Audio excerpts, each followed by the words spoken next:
We want to welcome in Chief Gary Woodruff now with the Lawrence Police Department. Gary, we talked earlier this week. I know you and I have talked, unfortunately, about a couple of these funerals in the past. The effects and the impact it has on officers around the state. Yeah, we're having to do this far too often, Yeah. Phil.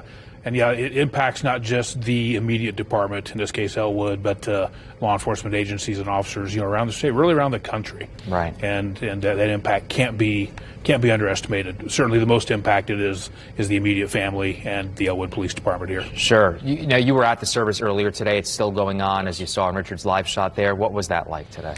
Yeah, very somber, of course, but you see law enforcement agencies there from all over the state. Literally, tomorrow there will be officers there from all over the country.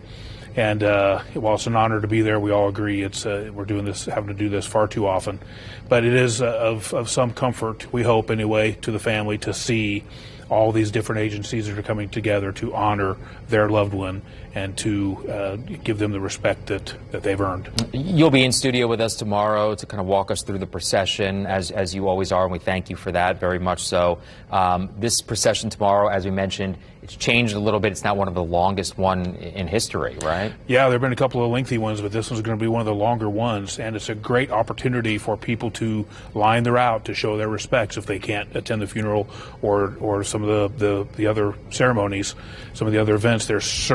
It's a great way to come out and pay respects in your own way. Right. To line the procession route, and it really means a lot to the family, to the officers, and to everybody that is a part of that. What can we expect to see tomorrow? Yeah, I mean, you're going to see some tough moments, some tears. You're going to see, but you're also going to see a celebration of a life exceptionally well lived, as short as that life was. With the military service in the Army, and then his short period on the Elwood Police Department. You're going to see a celebration of that as well. Well earned. They're not using a caisson, is my understanding. Why is that? Yeah. So typically, a family has given a wide variety of the options that are available, and the immediate family makes all those choices as far as what types of arrangements and what types of services they would like. So the wide variety of the arrangements are at their disposal, and it's up to them to decide which ones they want and which ones they don't. Okay, so no word yet as to why they decided to go without it? Not any specific word yet, but I'll be researching that, and hopefully we'll have that answer tomorrow. That's okay. So, you and I had talked about it earlier this week in an unfiltered conversation. We have that online at wishtv.com. But for the folks who are maybe tuning in right now, let's talk about the situation, unfortunately, where he lost his life and how dangerous it is for police officers to make those traffic stops. Yeah, those traffic stops that we engage in, as law enforcement officers engage in every day. They're some of the most dangerous moments that we have. It's the unknown factor. We do not know who we are stopping.